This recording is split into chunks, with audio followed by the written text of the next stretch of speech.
Hi friends, welcome to Healing Bee episode 17. Whoa, it's been a while. Today's episode is about spiritual work versus conventional work. And first, Happy New Year. It's 2020. What a combination of numbers, no? And I'm very excited for this year. I'm not sure if you guys feel it, but I've been feeling it since the very first moment when this year appeared, just lightness and more sense of purpose and knowing the purpose.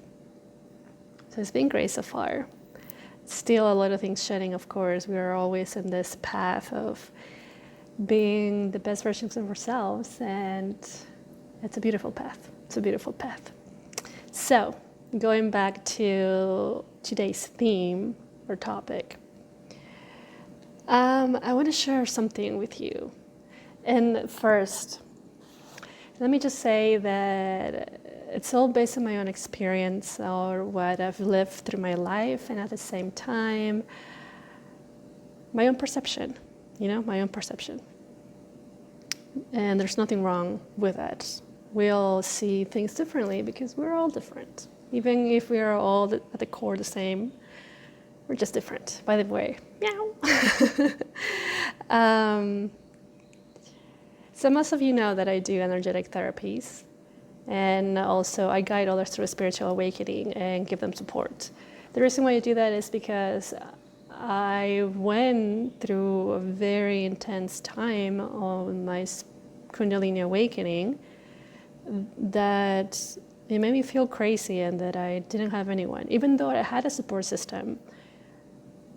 But somehow it wasn't truly, in a sense, what I needed, even though, of course, we get everything that we need at one specific moment in time, but there was no guidance. There was no guidance through teachers. There was no guidance to somebody else that had gone through the same experiences or similar experiences. It was just, how do I figure out how to keep up with life without going literally insane? And I'm really grateful, because I had to do many things by my own in order to figure out what truly worked for my system. That's why I did many yoga teacher trainings, many trainings about energy. I went through a lot of stuff just to figure out what to do. But throughout the way, of course, I found many friends that I see them as teachers as well, and teachers and guides. But when it was first happening, the first 2.5 years, I had no idea what to do. But I just kept up, because I had to keep up. Life kept going and I couldn't stop. I had okay, just go. Anyway, so that being said, I did this session on someone, which he got that doesn't even matter. So I did a session on someone, he was very happy. He was completely happy. He couldn't pay me right away. And I did violate one thing that I promised myself I wasn't going to do. I said not starting a session without being fully paid for beforehand. And there were many signs that I did not listen. I'm the first one to admit all these things.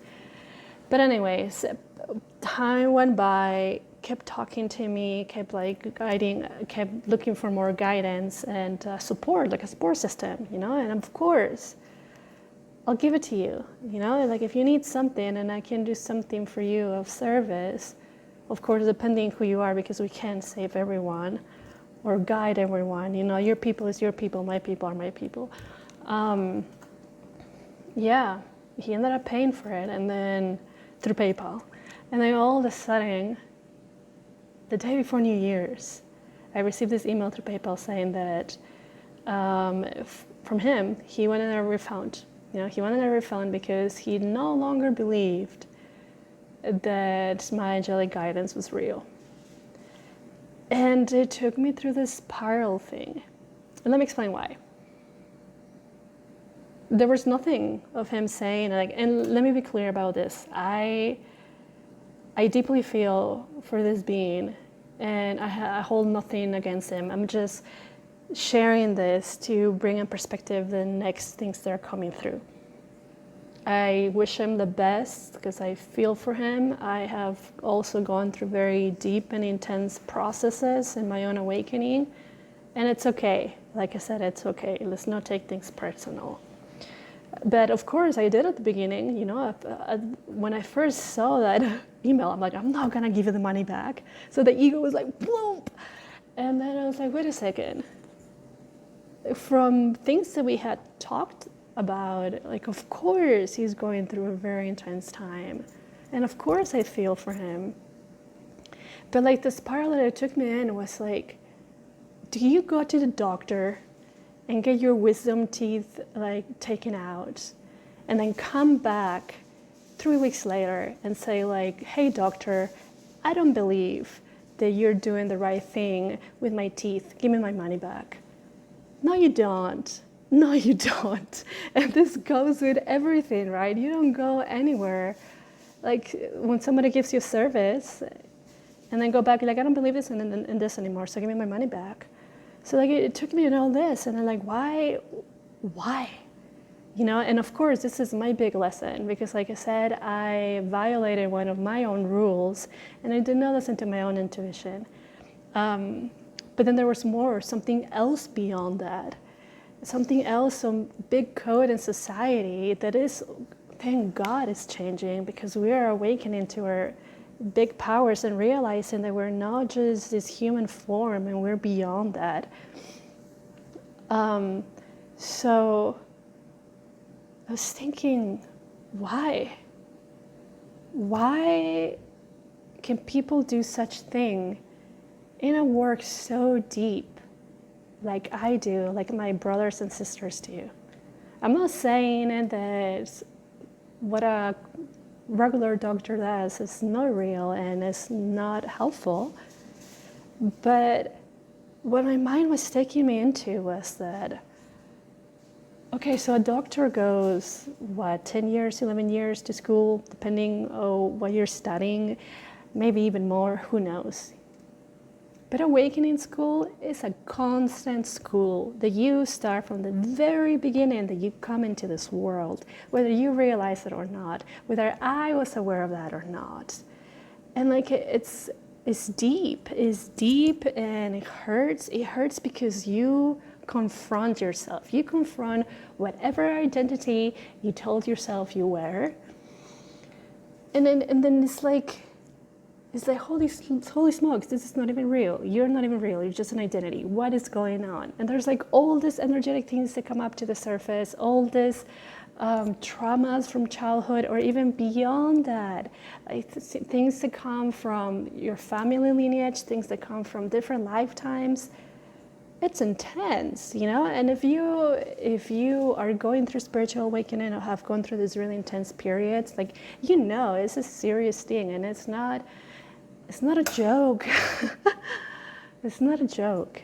It takes a lot of courage to look at yourself, to look at the things that you have done in the past, whether it was hurting somebody else or even yourself or both, to re-listen to something that you have said to yourself or to somebody else, to your actions, the attitudes, the thoughts, like the thought patterns, spoken words. I mean, it's big. It's really, really big, and it just doesn't disappear like this, Maybe we think at one moment in time, because of course I did too, they're like, okay, boom, you have this massive awakening and that's it. No, it continues to go on and on and on and on. So things are released from the surface, and maybe some other things are released from the root, and then it will like pull other things into the surface. So you are aware of that, and you're like, holy shit, I thought I was done with all these things. So it takes a lot of self-love and a lot of patience for someone to do the work that I do. And it's not that it's not that I just say whatever, like I go into the space where I no longer exist with this identity, who I think I am, this identity that I have been building consciously or unbuilding, if that makes sense, or undoing, doesn't exist, and it goes somewhere else, and it's the greatest force that has ever existed and exists that does the work through me. Then I realized this in a journey that I recently did, that it's not me doing the work. Of course, I did the work to clean the pipes, to cleanse my system, in order for God, if you will, or the universe, if that's how you see it, to do the work through me, for you, or for anybody else in the world. It takes a lot of dedication, and it's not easy work at all. So like you said, I'm 34 years old. I've been on this earth for 34 years. And I've been in this awakening school for 34 years.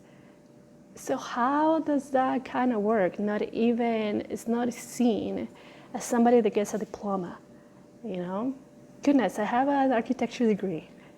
It is somewhere in my room at my parents' house in Las Vegas. What is it doing for me? Nothing. It's just a piece of paper. Of course, it helped me a lot, like all the experiences I had. But, do we have to start to get this diploma saying Kundalini Awakening, check. 2016, check. It's kind of silly in a way. So it literally, my mind took me into that direction. Because why? Because my ego was hurt. My ego was hurt because this person completely changed his opinion from oh my God, you're so great at this, and thank you so much, it meant the world to me, to I don't believe in this anymore. And of course, I'm sure the more things happen in order for him to say those kinds of things. And then once I started looking at all these things from a different perspective, because again, it was a big lesson, it was a blessing, then I realized that the reason why it was happening, it was because I needed to be more compassionate for others. And of course that, my ego wanted to be recognized and hey, this is what I do and I'm very good at it. And it just poof, crashed everything that the ego was feeling. But it wasn't about the ego. It was about more, hey, remember to be compassionate. Do you remember all the shit that you went through? Do you remember all those tears? Do you remember all the freakouts? Do you remember collapsing on your knees on your altar, asking for some kind of guidance or asking for some kind of presence so you wouldn't feel like you were going freaking insane? Honestly, luckily, I have all the Kundalini masters and my guides that every time I ask them, please just show me your presence and be with me, that's all I need, I felt it immediately. But others might not have it, so it was an ego trip that led the awareness of being more compassionate. And at the same time, it was all just, this is why I love these kinds of things, it was all just triggering something bigger, realizing on a recent journey that I must remember what I went through. Because, we're, like I said, we're all going through a constant change. We're changing every second. There's more awareness coming in if you allow that to come in. But I was forgetting about my big struggles.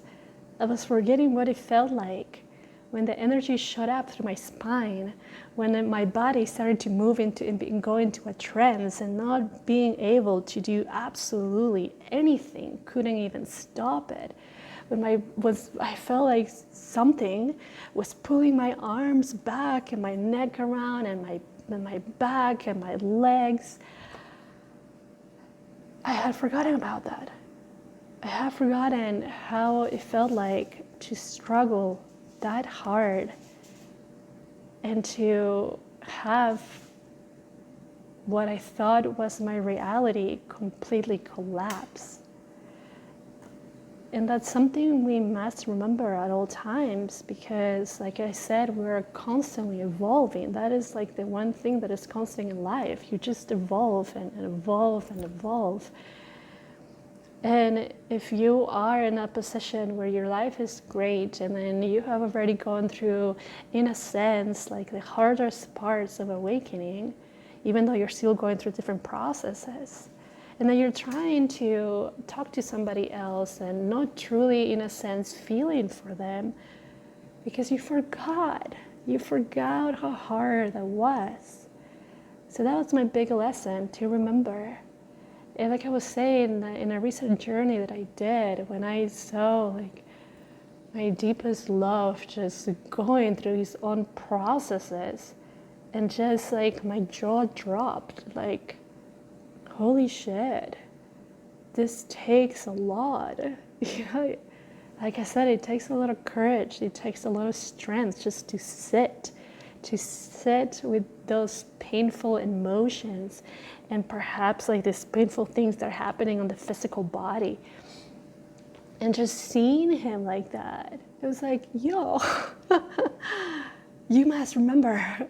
And I even joked about it this morning, saying like, and it wasn't a joke, it was a real thing, saying, I really want to have something around saying, remember, and be more compassionate.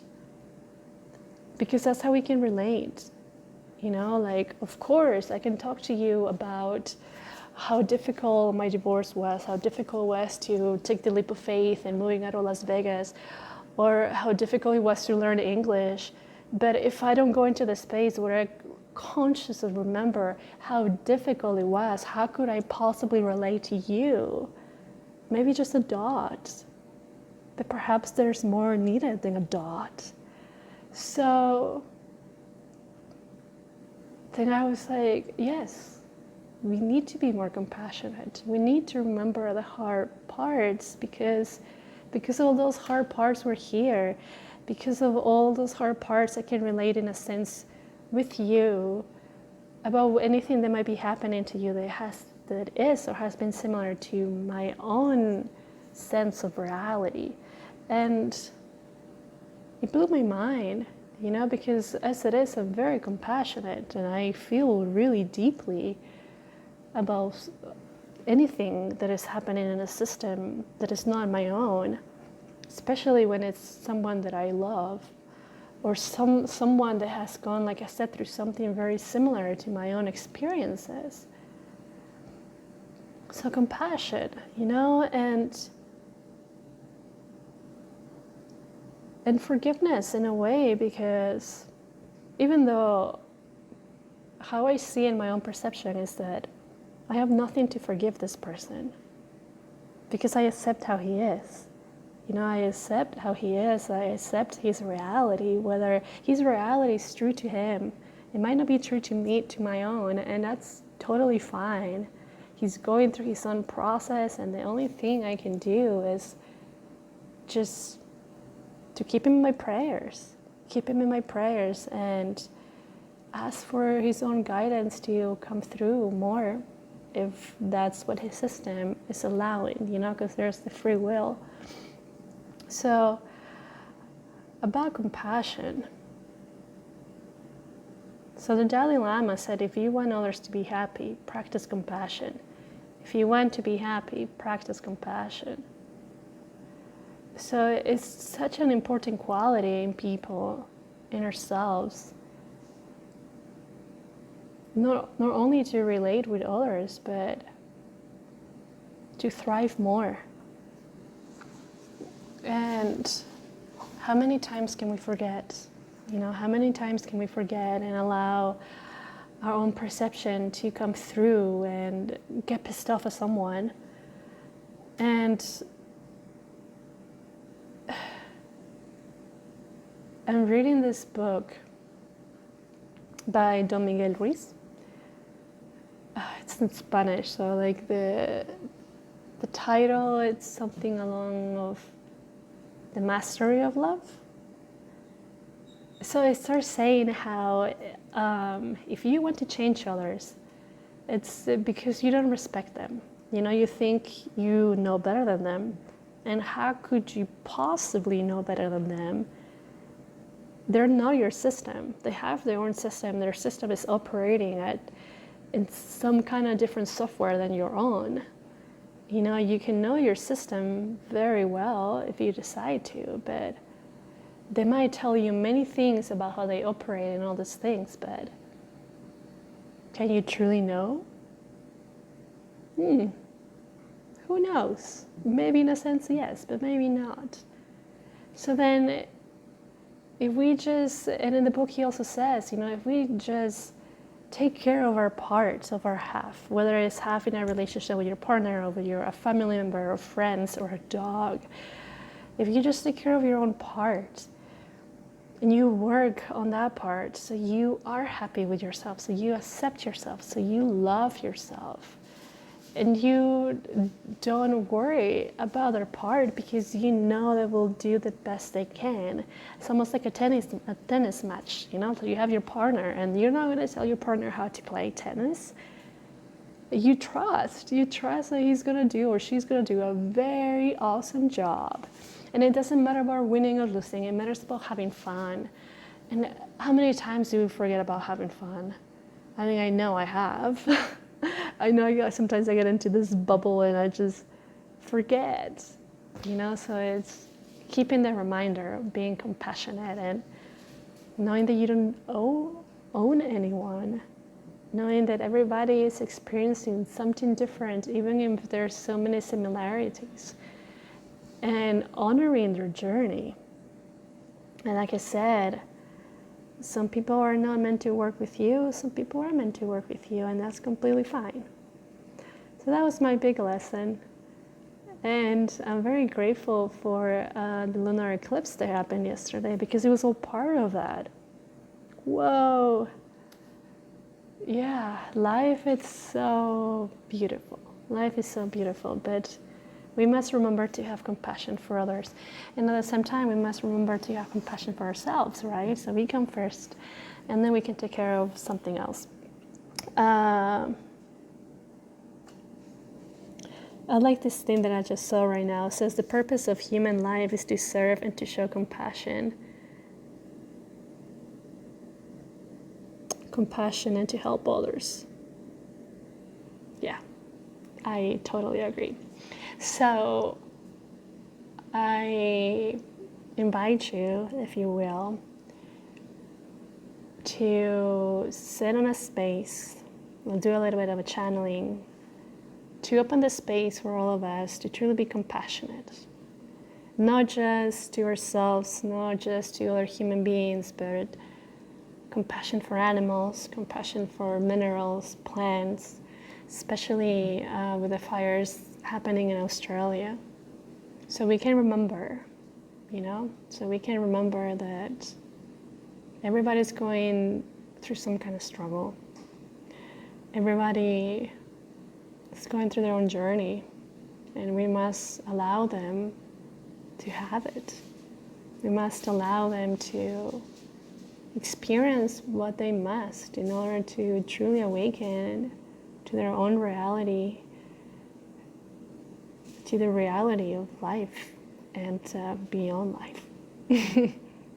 So I invite you to close your eyes. I invite you, if you're sitting on the floor, or you can also sit in a chair, to have your spine straight.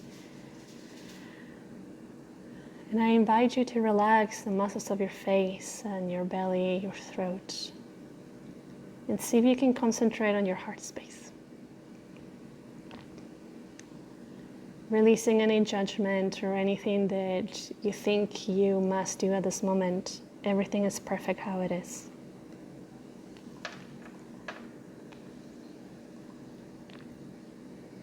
And as you tune into your heart space, see if you can feel deeper your heartbeat.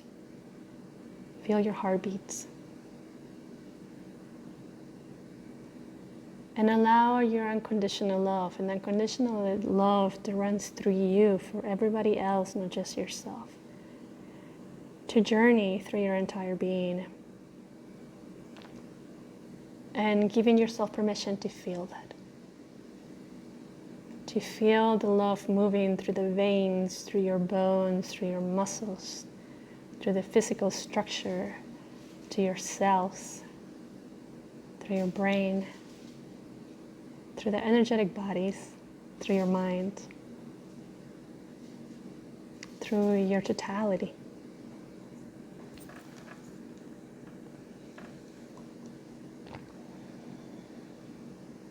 And allow a cord, a divine cord of light coming from the center of your being, going all the way down to Mother Earth, to connect you deeper as it passes the root chakra and going all the way down.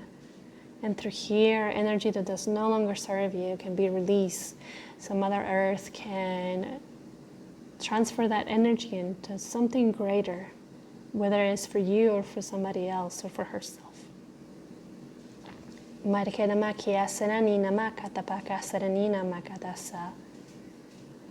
going back to the awareness of your heart space, move a cord, a golden cord, all the way up, passing the top chakras, connecting you with the greatest sense of humanity, with the heart that connects us all, the heart of the universe.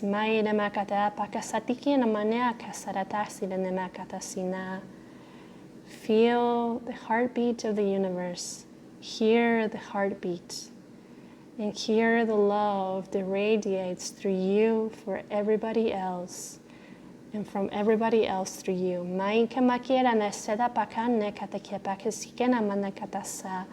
Going back to your heart space. Begin to expand your love and your heart in every single direction. Forward, back, to the sides, in every possible direction that you can imagine at this moment in time.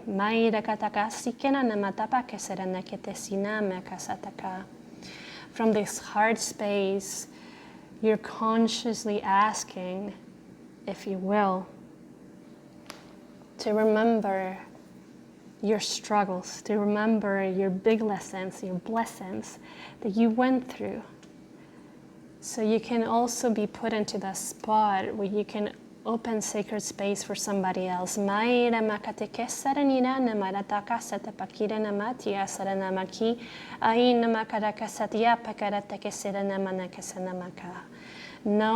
that remembering these hard times can also open the biggest door in order to relate with others, truly relate to others. And from this space, you can connect deeper to the sense of union that we all share. Not only to human beings, but also to animals and plants and minerals and everything existent, not only in this world, but beyond, in the totality of the universe.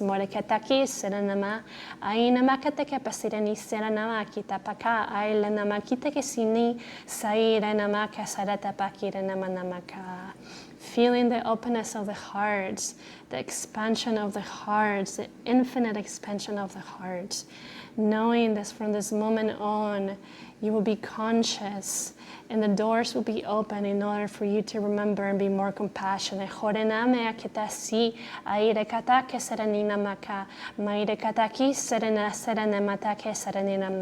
Having more compassion to yourself, for everything that you're going through at this moment, for everything that you have gone through, so that there's this bigger space in order to relate with somebody else. So you can listen with the heart, so the judgment goes away. So a portal gets open every time you sit with someone and you listen. And you listen because you truly care. And you feel for them. You feel for them, and you will do anything in your power if it's for the greatest good of yourself and the other. so they can feel better. So you and them can expand further. So you and them can go back to the actual truth. And feel the truth at every moment of your existence. And allowing this activation to take further notices into everything in your life. So allowing this activation to be complete at this moment in time, and there's something more that must be worked on to continue 24/7 until it's absolutely done.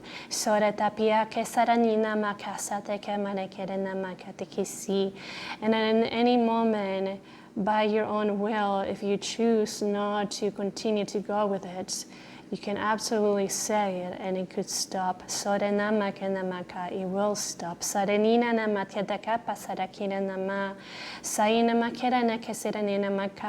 Allowing the course to fully run through you in order for things to be released and to let go. Giving yourself permission to let go. The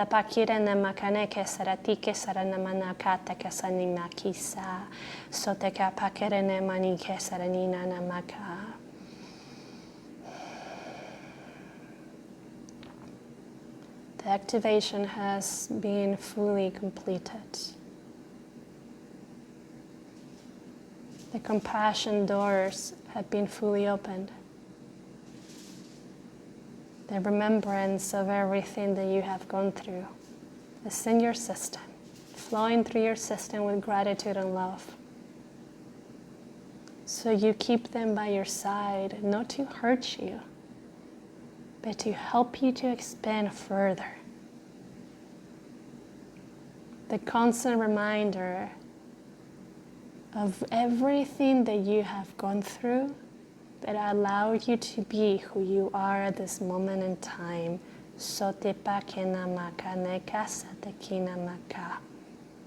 And they're no longer pushing at you or poking at you, but they're by your side, cheering for you and opening up the biggest portals for different experiences, for greater experiences, showing you the way into this beautiful path of consciousness.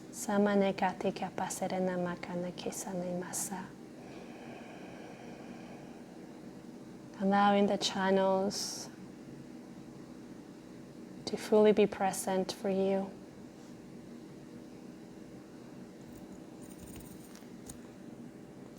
Allowing divinity to do its work for you, if that's what you choose to do. Allowing yourself to fully be who you are, without judgment, compassion all around yourself as the heart completes its expansion of this moment in time, of this activation. Gratitude for who you are, and unconditional love to yourself and others. And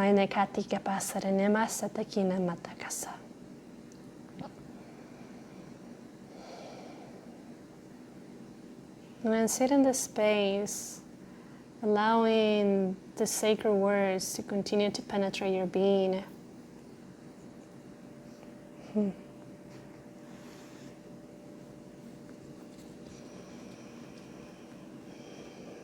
And I invite you to stay in this space if that is what you're feeling called to. If not, you can gently start to bring the awareness back into your physical body. Back into the space that you are, feeling perhaps your sit bones on the chair or on the floor.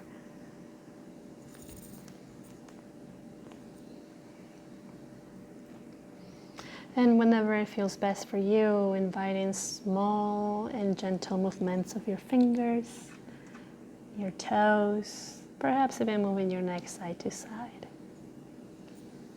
If it's daytime and you're in a bright space, prior to opening up your eyes, please bring your hands together, start to rub them. Create a lot of heat in between your palms. And when you feel the heat, place it in front of your closed eyes and begin to inhale the heat through the eyes.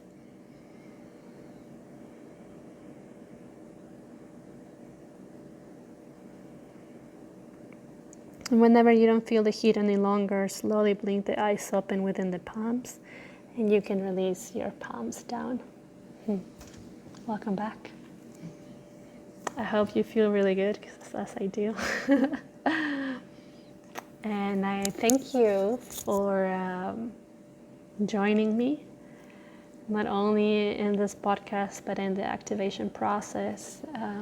And also thanking you if you have been listening and watching my podcast. It's been a journey. It's been a journey, and at times I questioned it. But this year, it's the year of truly continuing to be the greatest vessel through which divinity can do its work. Remember, it's not me. It's not me. I'd be lying to you if I said I'm doing it all. No. Like I said, I did the work, and I continuously do the work every day to continue to be the vessel. But yes, it's beautiful. Anyways, I thank you so much, so much. If you have any questions or comments or anything, I'd love to hear from you. If you have any kind of opinion about anything that I just said or something that resonates with you, I'd love to read it. And well, I hope you didn't take anything personal, like you said. Even if there are some ugly comments, I mean, that's what happens in life. There's a duality, and regardless of what you say, I love you very, very much. So thank you so much. My name is Rukmani Kaur. This is Healing Bee, episode 17. And I will see you in the next version of the Now. Sat Nam. Many, many blessings.